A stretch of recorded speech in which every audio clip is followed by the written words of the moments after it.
Bonjour, moi c'est Amélie. Mon projet s'appelle Matière première parce que ça prend de la matière première pour construire quelque chose de beau. Puis moi, ce que je vous propose, c'est de construire une vie qui est intéressante puis qui n'a pas trop d'impact sur l'environnement.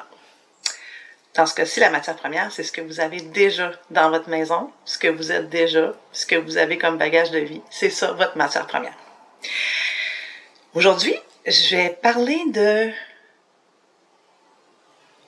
ce qu'on a dans notre maison.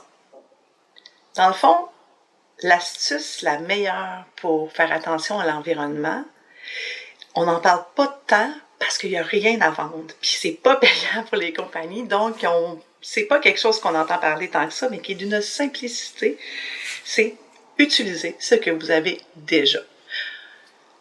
Le but, c'est pas de se procurer des objets ou des nouveaux produits qui seraient plus écolos. Le but, c'est d'utiliser ceux que vous avez déjà à la maison. Peu importe leur empreinte environnementale, elle est déjà un peu absorbée parce que vous l'avez déjà acheté. Il est trop tard, il est déjà fait cet objet-là. Donc, autant l'utiliser. Cet objet-là qui a une vie peut-être imparfaite, qui est peut-être pas le top environnemental, puisqu'il est déjà chez vous, c'est le meilleur objet à utiliser. Plus que toutes les autres qui sont environnementalement meilleurs. C'est pas celui-là. De vous débarrasser de votre objet de base pour en acheter un meilleur, ça a un plus gros impact que juste utiliser ce que vous avez déjà. Donc, on va parler des objets que vous avez déjà, puis de comment avoir envie de les utiliser. D'avoir envie de savoir que c'est satisfaisant, que c'est suffisant. En fait, vous avez déjà tout dans votre maison. Je ne sais pas si vous avez déjà entendu la statistique que dans une maison américaine moyenne, il y a 300 000 objets.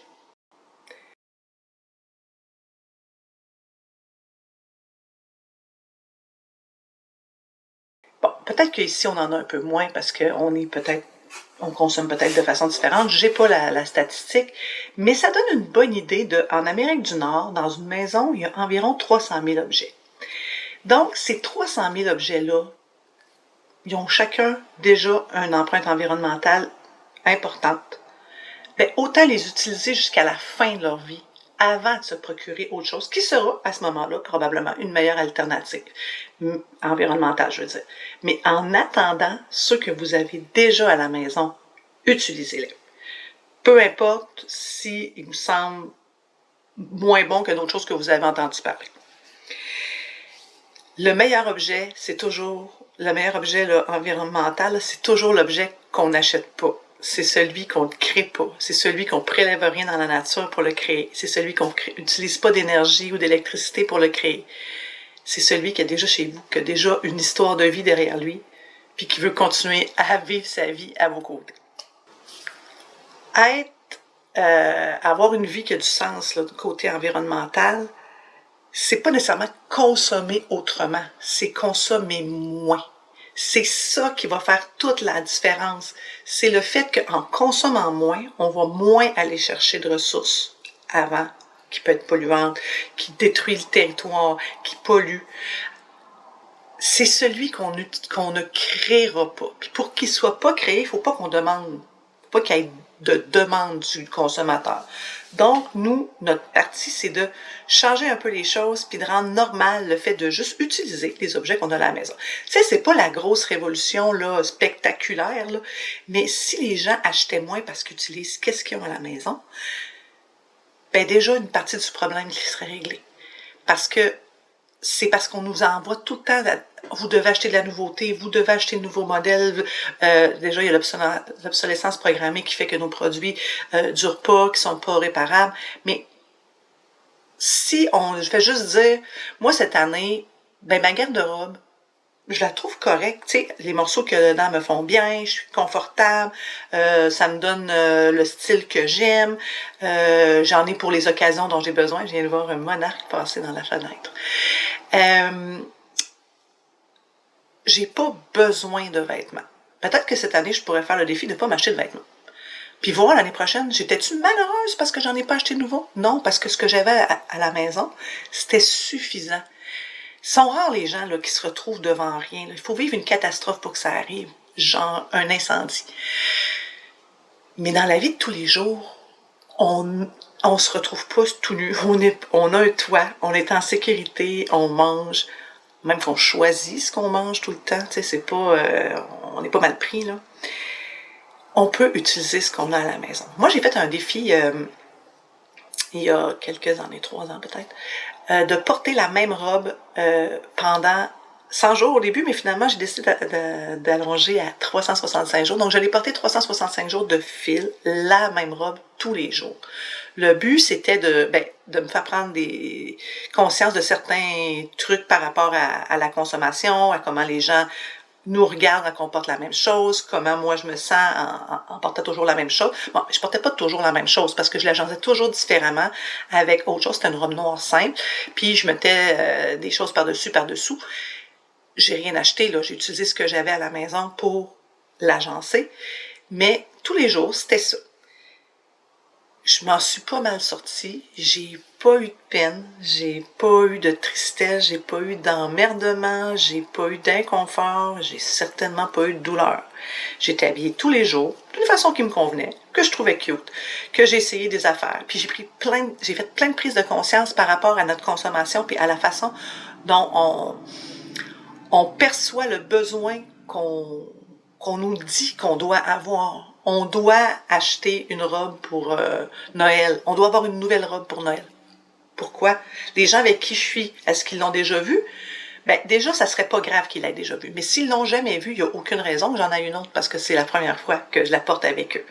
Mais même s'ils l'avaient déjà vu, je peux la porter autrement. Puis même si je la portais pas autrement, ça montre que j'utilise mes affaires. Ce qui est pas grave. En fait, c'est bien. Les gens utilisent leurs choses, puis ça devrait être comme ça. Donc, il n'y a pas de raison qu'on doit répondre à cet impératif-là de « je dois m'acheter du linge neuf pour Noël ». C'est des choses qui sont entrées dans notre tête, c'est des habitudes, des attentes de la société de consommation qui est comme ça. La société demande à ce qu'on consomme tout le temps plus, parce que c'est ça qui fait la croissance.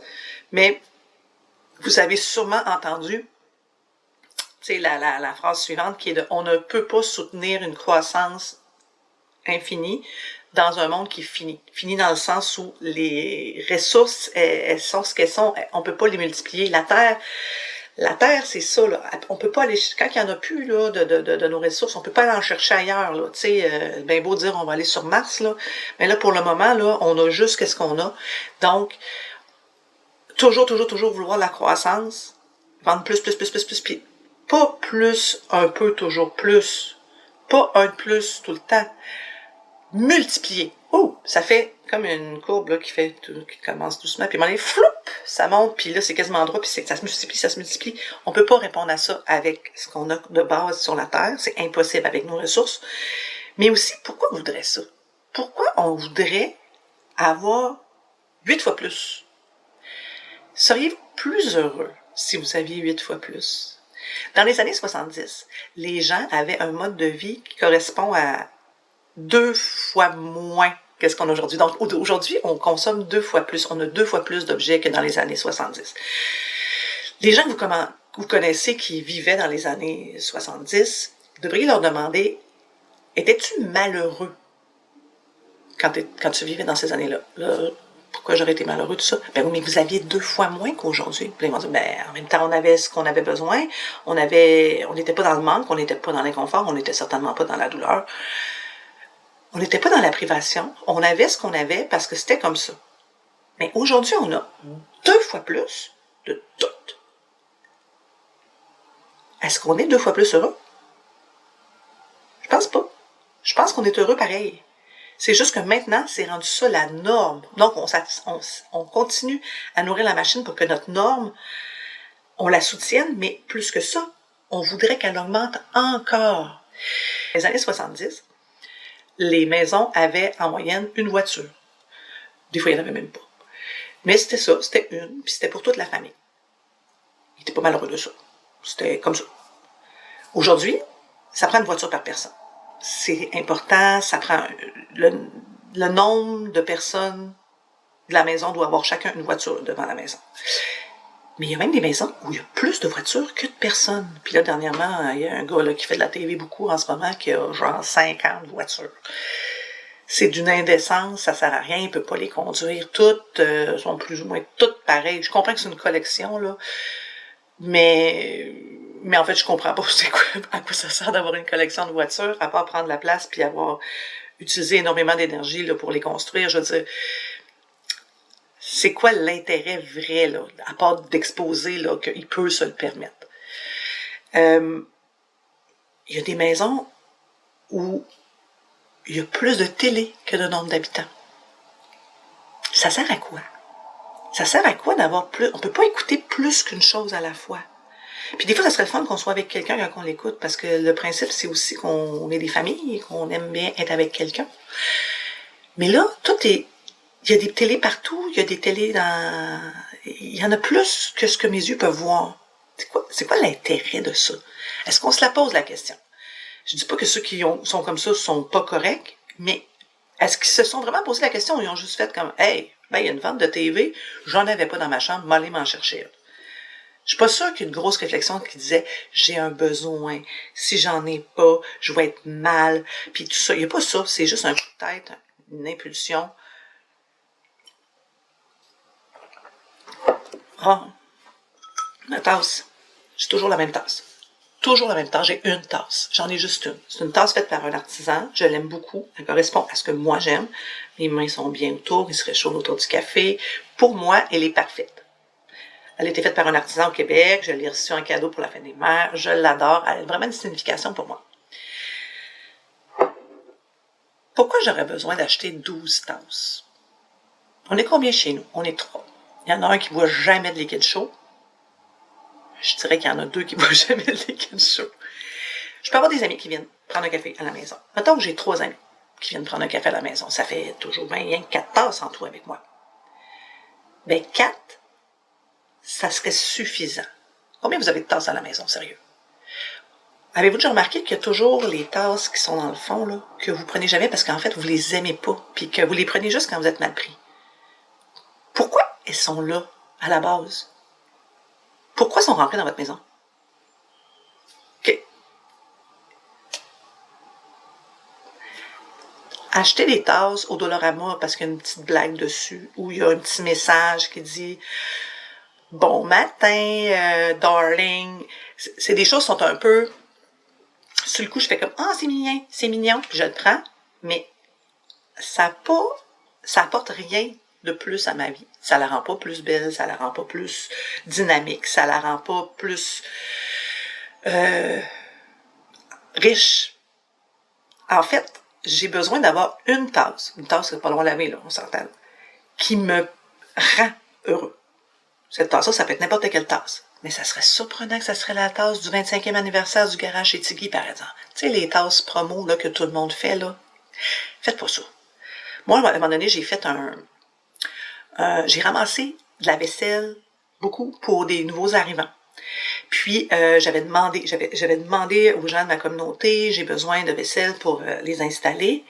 Et là, les gens en ont profité pour faire un ménage et m'ont donné toutes leurs affaires. Ce que j'ai eu le plus, c'est des tasses promotionnelles. Les gens, là, des tasses promotionnelles, là, ça les allume pas. La tasse du 50e de la traversée de telle montagne à Raquette, puis celle-là du nouveau menu taco, on les prend sur le coup parce qu'on dit « Ah, c'est gratuit, c'est le fun! » C'est gratuit, c'est le fun, mais à quoi ça sert? Quand je vais me lever le matin puis que je vais prendre ma tasse du garage, du 25e anniversaire du garage chez Tiggy, là, à moins que je sois Tiggy, puis que je suis contente parce que je suis Tiggy, d'avoir réussi à me rendre à 25 ans. C'est ma tasse. OK. Moi, là, je connais même pas Tiggy. J'ai juste eu la tasse parce que je suis allée faire un changement d'huile puis que ça venait avec comme petit objet promo. Quand est-ce que je vais avoir envie de boire dans cette tasse-là? Jamais. Je vais toujours prendre la tasse qui me fait plaisir. Tout le temps. Fait qu'à un moment donné, ben, je vais faire un ménage, je vais l'enlever, puis je vais aller la porter à quelque part, puis vous regarderez dans les friperies, les tasses promotionnelles, ça pleut, parce que personne ne les achète après. On les connaît pas, les tigui de la place. Pourquoi on achèterait une tasse de ça? Puis des tasses, il y en a tellement que personne ne se ramasse un jour. J'ai tellement pas de tasse que je vais prendre n'importe quelle. Non, il y a toujours une tasse plus belle que la tasse chez Tigui. Ça, c'était mon message plate sur les objets promotionnels, mais mon Dieu, arrêtez d'en faire, là, ça n'a pas de bon sens, là. Tu sais, ça apporte rien à la vie, ça apporte rien à ma vie, ça apporte rien à la vie de la personne qui l'a faite, ça apporte rien de chez rien. Bon, je me sors de cette histoire de tasse. Donc, le but, c'est d'utiliser ce que vous avez déjà à la maison. Et vous avez déjà tout. En général, à moins que vous partez en appartement puis que vous commencez là, votre vie, là, puis que vous choisissez chacun des objets, il y a déjà plein d'affaires. Des affaires que j'ai choisies, qu'à un moment donné, sont rentrées dans ma maison. Puis, souvent, je ne sais plus pourquoi ils sont là, mais là, ils sont là, fait que je les enlève plus, puis je me pose plus de questions. Il fait sa vie là. Bon. Chacun des objets qui sont dans votre maison, un jour, vous l'avez choisi parmi plusieurs objets. Il y avait une sélection d'objets. Vous avez dit, lui, c'est mon préf, je vais prendre lui, j'en ai besoin, je le veux, je l'aime. Vous l'avez rentré dans votre maison. Puis là, vous étiez content. Vous avez eu un rush de dopamine. Oh, je me suis procuré mon objet. Fait que là, ça a fait, je suis trop bien. Et puis là, à un moment donné, ça a fait croc. Puis là, le croc qui est arrivé très vite. Quelques jours peut-être. Quelques heures dans certains cas. Puis là, cet objet-là, je l'ai déposé à côté. Puis, ben, il me fait plus rien, fait que, je vais aller m'en acheter un autre. Un autre qui va me faire face à mon rush de dopamine, puis qui va recracher après. Autant on n'est pas 2 fois plus heureux avec 2 fois plus d'objets, même si on cherche à en acquérir plus tout le temps en se disant ça va me rendre heureux, parce qu'on a cet espoir-là que cet objet-là, le prochain que je vais acheter, lui, là, il va réussir à me rendre heureuse. Lui, là, il va tout comme faire de la cohérence dans tout ce que j'ai déjà, là, puis après ça va être super, j'aurai plus besoin de rien acheter, parce que je vais l'avoir trouvé, cet objet-là. Bien, avec les 300 000 objets que vous avez fait rentrer un par un dans votre maison, là, cet objet-là, vous l'auriez déjà trouvé. Désolé. Moi, dans ma maison, là, j'ai cherché, là, puis je n'ai pas trouvé mon objet là, qui rend ma vie fabuleuse. À part ma tasse. Mais il n'y en a pas. Il n'y en a pas. C'est toujours l'espoir du futur objet qui va me rendre heureuse, qui fait qu'on achète encore. Mais une fois qu'on l'a, on se rend compte que ça marche pas. Fait qu'on en achète un autre dans l'espoir que le prochain, lui, là, il va la faire la job. Il va me rendre plus belle, il va rendre mon intérieur plus beau, plus joyeux, je vais avoir plus de plaisir avec ma famille, avec mes amis, je vais être plus énergique. On a tout le temps espoir que c'est le prochain. Ce prochain objet-là, là, lui, là, il va réussir à remplir ce que j'ai besoin, ou ce vide-là. Puis pourquoi on est comme ça? Parce qu'on a plein de pubs, puis on a plein d'influences de la société, puis tout ça, puis tout le monde nous le dit, il faut acheter, puis c'est probablement le prochain objet que tu vas acheter qui va te donner enfin le sentiment que tu cherches depuis le début. Ben, Amélie la Rabat-Joie, elle va vous le dire, là, cet objet-là, il existe juste pas. Parce qu'on l'aurait trouvé. On l'aurait trouvé, puis le message aurait passé. C'est pas vrai. On dit tout le temps que ça va être lui, mais si tu demandes à des gens, c'est pas lui. Puis c'est pas vrai que c'est le nouveau truc Tupperware qui coûte trop cher pour mettre des légumes dedans, qui va te rendre vraiment plus heureuse. Là, tu vas avoir tellement des carottes croquantes, là, que ça va changer ta vie. Tu vas te mettre à manger plein de carottes, puis tu vas perdre du poids, puis là, ta vie va changer. Ça va pas arriver. Ça va pas arriver, je te promets. Je te promets que ça va pas arriver. Puis moi, je suis plate parce que ce que je nomme, il n'y a pas moyen de faire de l'argent avec ça. Il n'y a pas moyen de vendre quelque chose avec ça. Ce que je fais, c'est de te dire, achète pas parce que tu as déjà tout ce que tu as besoin. Fait que pourquoi une compagnie dirait ça? Et d'aucune façon, ils ont besoin de faire de l'argent. Moi, je te parle de quelque chose, d'une façon de fonctionner dans ta maison, que les compagnies ne peuvent pas faire d'argent avec ça. Ils pourraient en faire un peu s'ils vendaient des produits qu'on peut réparer. On ferait de l'argent en faisant réparer. Mais on peut pas non plus. Fait que, il n'y a pas de possibilité que les objets nous rendent plus heureux. Même si j'en ai 2 fois plus. Même si j'en ai 4 fois plus. Puis même si j'en avais 10 fois plus. À partir d'un certain niveau de confort, là, quand on est installé puis qu'on a tout, le niveau de bonheur suit plus. L'important, c'est que nos besoins de base soient comblés, qu'on soit bien en sécurité, qu'on soit bien entouré, qu'on soit qu'on soit en santé le plus possible. Mais à partir d'un moment, le niveau de bonheur ne suit plus. Il stagne.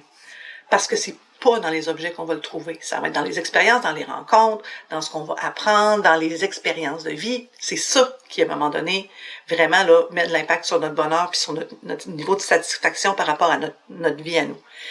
C'est plus attaché aux objets du tout. Fait que si on continue d'acheter des objets dans le but d'être plus heureux, c'est voie à l'échec. Par contre, si j'arrête d'acheter tous ces objets-là au quotidien, tu sais, je parle moi de la consommation quotidienne, je parle des choses qu'on achète sans s'en rendre compte, 10 piastres, 12 piastres, 42 piastres, 62 piastres, puis au bout de la semaine, ça fait 400, mais je me souviens plus de ce que j'ai acheté, puis ça m'a rien apporté en fait. Si j'arrête un peu d'acheter tout ça, puis que cet argent-là, ben, elle sert pas, ben, elle s'accumule un petit peu. À un moment donné, je peux dire, hey gang, on s'en va au resto, on fête Daniel, notre ami, puis, tu sais, on se paye une bonne bouteille de vin, puis on se paye une bonne bouffe, puis cet argent-là, à ce moment-là, nous paye une expérience, une rencontre, va créer des souvenirs, ça va être bon, ça va être agréable, je vais peut-être découvrir des nouvelles choses, apprendre des affaires, rencontrer du nouveau monde. Cette expérience-là, qui a, oui, un coût, elle enrichit ma vie. Elle nous apporte ailleurs. Elle fait que dans 2 mois, je vais dire, ah oui, c'est vrai, on avait fait ça, telle affaire. Dans 2 mois, là, vous vous en souviendrez pas de la gogosse que vous avez acheté sur le bord de la caisse au dépanneur. Vous vous en souviendrez pas. Puis tu sais, essayez de vous souvenir d'un objet qu'il y a 1 an, vous hésitiez à l'acheter ou pas, puis que finalement, vous n'avez pas acheté. Il y a de bonnes chances que vous vous en souvenez pas. Ça veut dire que si vous l'aviez acheté, il n'y aurait pas eu une grosse marque dans votre vie, il n'y aurait pas eu une grosse empreinte. Si vous vous en souvenez, puis que vous ne l'avez pas acheté, qu'est-ce que ça a changé? Est-ce que vous êtes malheureux de ne pas l'avoir acheté il y a 1 an? Ou bien vous avez passé à d'autres choses, puis vous avez continué votre vie, puis votre niveau de bonheur n'a pas changé. Ça ne veut pas dire de jamais rien acheter, mais ça veut dire de choisir intentionnellement ce qui nous apporte un vrai niveau de satisfaction. Moi, je vois une différence entre aller dans un café de grande chaîne à tous les jours, s'acheter un café dans un gobelet en carton avec le petit bâton de plastique, puis les petits sachets de sucre, puis bon, tout ça, on comprend le principe. Ça, tous les jours, pour un café de base que je pourrais me faire chez nous, mais que, bon, finalement, je passe au service à l'auto. Je vois une différence entre ça, puis aller avec mon chum dans une brûlerie, quelque part, me faire un vrai bon café par un barista, puis qui réussit en plus à me faire un dessin dessus, puis que la mousse est parfaite, parce que moi, je ne réussis pas à en faire de la belle comme ça. Les deux, c'est un café. Mais il y en a un, c'est une expérience. Je vais y aller rarement. Je ne vais pas là tous les jours, pas comme dans la grande chaîne. Puis, je vis une chose avec quelqu'un que j'aime, dans un endroit qui est peut-être super intéressant, je vais entendre de la belle musique, il va y avoir quelque chose de vraiment de plus-value que le gobelet de carton.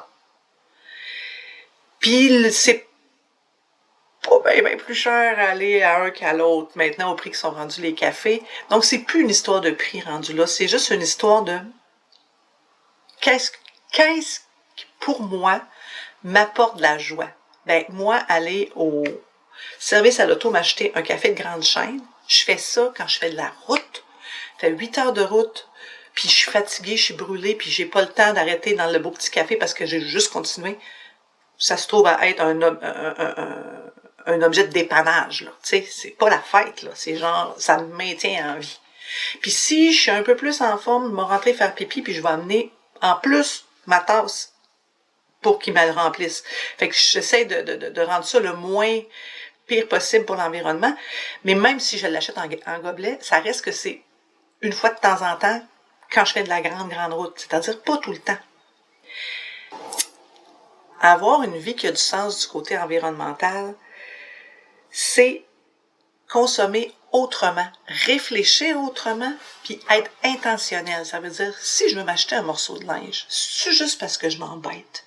C'est juste parce que je m'ennuie ou que j'ai eu une grosse semaine, ou c'est parce que Hey, ça fait quelques fois là, que je vois ça, là, cette espèce de chandail-là, là, puis ça fait longtemps que je le spot, puis j'en ai vu un qui ressemblait à ça, puis tu sais, ça a l'air doux, je vais le porter tout le temps. Puis ça fait quelques jours que j'y pense, puis oh mon Dieu, j'ai trouvé le bon dans le bon tissu, puis la bonne couleur pour moi. Il y a une différence entre ça, puis aller magasiner toutes les fins de semaine, parce que j'ai rien à faire, parce que je suis avec mon amie Jocelyne, puis c'est ça qu'on fait quand on est ensemble, on va magasiner. Ben peut-être que Jocelyne, là, ce que j'aime avec elle, c'est d'être avec elle, pas de magasiner avec elle. Peut-être que je peux faire une autre activité avec elle. Peut-être que ce que j'aime, c'est d'être avec Jocelyne. Fait que peut-être que je pourrais aller prendre un café avec Jocelyne. Hein? Ça serait peut-être satisfaisant, puis mon besoin d'être avec Jocelyne serait rempli, mais ça serait pas en faisant du magasinage. Les choses qui sont, on peut dire, les plus écolos, là, c'est pas des choses qu'on achète, c'est pas des choses qu'on choisit, c'est une façon de les choisir. C'est un système, c'est une façon de gérer ce qu'on a à la maison, d'utiliser ce qu'on a. C'est une façon de faire, une réflexion. Et ce ne sont pas des objets qu'on a besoin d'avoir en particulier parce que ça serait plus écolo si je changeais ma table de cuisine pour une qui est en bois naturel, fait que je vais avoir une maison plus écolo. Ouais, mais non, t'en as déjà une table. Puis ta table, si je la sors de chez vous, ben elle devient un résidu. Fait que là, on gère des résidus, ça fait de la pollution. On a perdu notre effet d'avoir une maison plus écolo. Le but, c'est j'en ai une, elle me satisfait, elle fait son travail, je vais la garder. Puis quand j'aurai besoin de la changer parce qu'il y a une patte qui pète, ben là, j'en achèterai une qui est meilleure pour l'environnement. Mais en attendant, elle est déjà là. Elle existe déjà. Sa vie est déjà commencée. Utilisons-la. Une chose aussi, c'est les pailles en bambou. Ces fameuses pailles en bambou. Là, il y a eu un gros mouvement. Là, les pailles, c'est mal. On va prendre des pailles en bambou. Mais des pailles en bambou, ça a un plus gros impact environnemental créer une paille en bambou qu'une paille en plastique. Si je buvais avec des pailles en plastique tout le temps, puis que maintenant je bois tout le temps avec ma paille en bambou, fine, c'est correct. T'sais, on l'utilise, Moi, quand ça a été la mode des pailles en bambou, j'en ai eu en cadeau, des pailles en bambou. Ou en verre, je ne sais plus. Mais j'en utilisais déjà pas des pailles. Donc, je me suis retrouvée à avoir quelque chose d'écolo, mais pour remplacer quelque chose que je n'avais pas avant. C'est-à-dire, moi, dans la vie, je bois avec ma bouche. Je sais qu'il y a des gens qui ont besoin de boire avec une paille parce qu'ils ont des problèmes de déglutition, mais c'est pas la majorité des gens. Puis eux, ben on les laisse tranquilles, puis ils peuvent même prendre les pailles qu'ils veulent. C'est pas eux le problème dans la nature. C'est pas les exceptions. C'est ce qu'on fait tous les jours sans y penser. C'est ça le problème. Donc, la paille en bambou, si j'en ai 4, parce que ça vient en paquet quand je les achète, puis que je suis seule à boire avec une paille chez nous, ben l'effet sur l'environnement, l'impact, son histoire de vie, les histoires de vie de cette paille-là, est beaucoup plus grande que celle de la paille en plastique à la base. Il faut réfléchir à pourquoi. On peut pas juste... Moi, si j'ai déjà des pailles à la maison, parce que je m'étais acheté une boîte de 200 pailles, je suis mieux de prendre mes 200 pailles, commencer à me dire je pourrais boire avec ma bouche, puis quand j'en aurai plus, puis 200 pailles, c'est long à passer, on s'entend, ben là, je verrai si ça vaut la peine que je m'achète une paille réutilisable parce que j'en utilise tellement. Mais je peux aussi boire en direct. Ça fait très bien le travail. Donc, voilà. Donc, de ne pas acheter et utiliser ce qu'on a, c'est pas d'être cheap. C'est d'être sensé, c'est d'être créatif, c'est d'être débrouillard. Parlant de débrouillardise, moi, chez moi, j'ai arrêté. Bon, premièrement, j'ai acheté un bidet. Petite machine qu'on installe sur la toilette qui permet de laver les foufounes, qui fait que tes foufounes sont propres. Fait qu'après ça, ben là, t'es mouillé, fait que tu dois t'essuyer. Les gens, en général, prennent du papier de toilette, s'essuient, jettent ça. Mais comme c'est propre, les fesses, moi, je me suis fait des petites débarbouillettes que j'appelle les manipettes chez nous.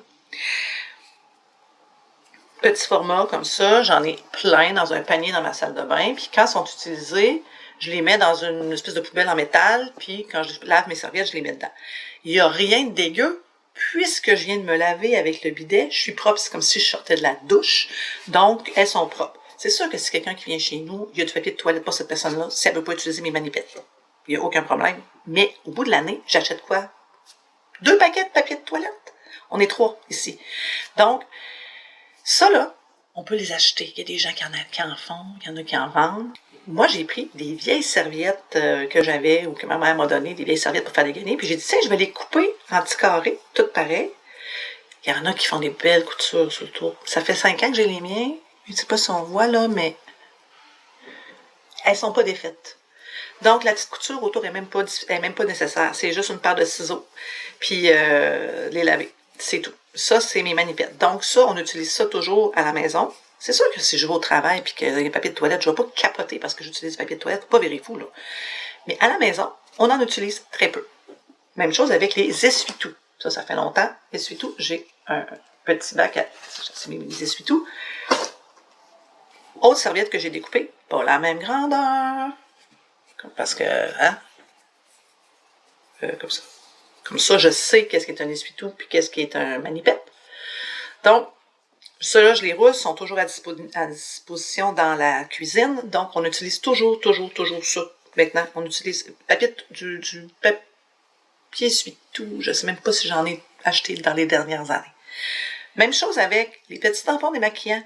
Je pourrais dire j'achète la version bio là, qui se vend les petits tampons en coton démaquillant. Mais j'ai découpé un drap en flanellette. Je les coupe en 4. Je les plie en 4. J'en ai une petite pile. Et je me lave la face avec ça. C'est tout doux. Puis, j'ai pas besoin de dire je vais acheter la version écolo. J'ai pas besoin, puisque j'ai déjà quelque chose à la maison qui fait la job. Puis des fois, c'est de prendre quelque chose qu'on a à la maison, puis de le transformer un peu. Puis là, à côté de moi, j'ai vraiment quelque chose de super beau. J'ai besoin d'une lampe. Je pourrais aller m'acheter une lampe. Ou je pourrais demander à mon ami Joël, qui transforme des lampes. Donc, c'est une lampe et elle a refait l'abat-jour. Je sais pas si on peut le voir un peu, là, mais c'est genre trop beau, là. C'est comme... Fait qu'elle, elle a refait l'abat-jour, j'ai une lampe neuve, mais on est parti de quelque chose qui existait déjà. C'est pas compliqué, là. Puis c'est acheté d'un artisan, donc c'est beaucoup plus durable dans le temps, plus satisfaisant parce qu'elle a quelque chose que moi, j'aime vraiment beaucoup. On n'a pas eu besoin de créer une nouvelle lampe pour l'amener chez moi. Il y avait déjà quelque chose qui existait, qui faisait la job. Donc, utilise ce que tu as chez toi, ça va faire le travail. Ça va faire le travail. Il n'y a pas un nouveau marteau qui va cogner mieux clou. Tu en as déjà 2 peut-être des marteaux, peut-être 3. Si t'es comme chez nous, moi j'ai 3 kits de tournevis. Je sais pas pourquoi j'ai 3 kits de tournevis, on n'est même pas des bricoleurs à la maison. Je n'ai dû en avoir un cadeau, peu importe comment ils sont arrivés chez nous, mais ils sont arrivés chez nous, j'en ai 3. À quoi ça sert d'avoir tout ça? Ben, c'est sûr que je vais m'en donner un à mon enfant quand il va partir en appart, mais il va m'en rester 2. Je peux pas utiliser 2 fois le même tournevis de 2 kits en même temps, c'est pas possible. Pourquoi en avoir autant? Pourquoi penser que d'en avoir plus, ça va me permettre plus? En avoir plus, ça ne nous permet pas plus. On peut pas utiliser plus qu'une main à la fois. On peut pas utiliser plus qu'un savon à la fois. On peut pas utiliser plus qu'une couleur de maquillage à la fois. Ce qu'on a à la maison, c'est suffisant. C'est pas vendeur pour les compagnies, mais c'est suffisant. Fait que t'as déjà tout. Utilise-le donc maintenant. Cette semaine, si jamais tu as besoin de quelque chose, essaie de résoudre ton problème avec quelque chose que tu as déjà à la maison. Des fois, ça va être tout à fait exactement ce que tu voulais, mais ça va faire le travail pareil. Puis ça va être correct, puis tu n'auras rien acheté. Puis après, ben, tu n'auras pas à gérer où c'est je mets ça, cette patente-là, puis la fin de vie, puis comment je jette ça. Ça évite de dépenser des sous qui nous permettent de faire autre chose de plus intéressant avec nos sous. Ça nous évite de prendre l'espace, ça nous évite d'acheter, de prendre du temps pour aller au magasin pour l'acheter ou de commander en ligne, puis d'attendre. Tout chez vous. T'as juste tout. C'est déjà correct. c'est suffisant. Arrête d'acheter. Arrête. Fais juste arrêter un petit bout. Voir si t'es vraiment plus malheureux parce que t'as pas acheté. Puis si ça te rend ultra malheureux, ben t'achèteras quelque chose. Mais si ça n'a rien changé, continue. Ça devrait bien aller. En tout cas, moi, j'ai pas acheté de vêtements neufs depuis 5 ans. Puis c'est jamais arrivé que je suis sortie tout nu ou habillée n'importe comment ou quelque chose que j'aimais pas ou qui me faisait pas ou que j'étais pas bien. J'ai réussi à avoir la garde-robe que je voulais en seconde main qui me plaît. Pas par dépit parce que je suis mal pris. Non, non. Quelque chose qui me plaît vraiment. Puis, j'ai pas été acheter du linge cher écolo parce que c'est bio chez Zara, là. Ben d'ailleurs, Zara, même si c'est écolo, leur collection écolo, elle l'est pas tant que ça. Mais j'ai trouvé mieux en achetant ce qui existait déjà. Tout existe déjà. Tout. Il y a tellement d'affaires. Il y a tellement de stock. Ça en est vulgaire d'abondance. Je m'appelle Amélie. Je suis bien rabat-joie. Puis mon projet s'appelle Matière première. Abonne-toi ou laisse un petit commentaire si tu veux avoir la suite des choses. Je vais continuer à jaser de choses bien plates, mais qui allègent la vie, puis qui peuvent coûter moins cher, puis qui nous amènent peut-être des réflexions confrontantes, mais qui peuvent faire changer nos habitudes pour donner un petit coup de main à cette planète-là qui en arrache tellement. Bye!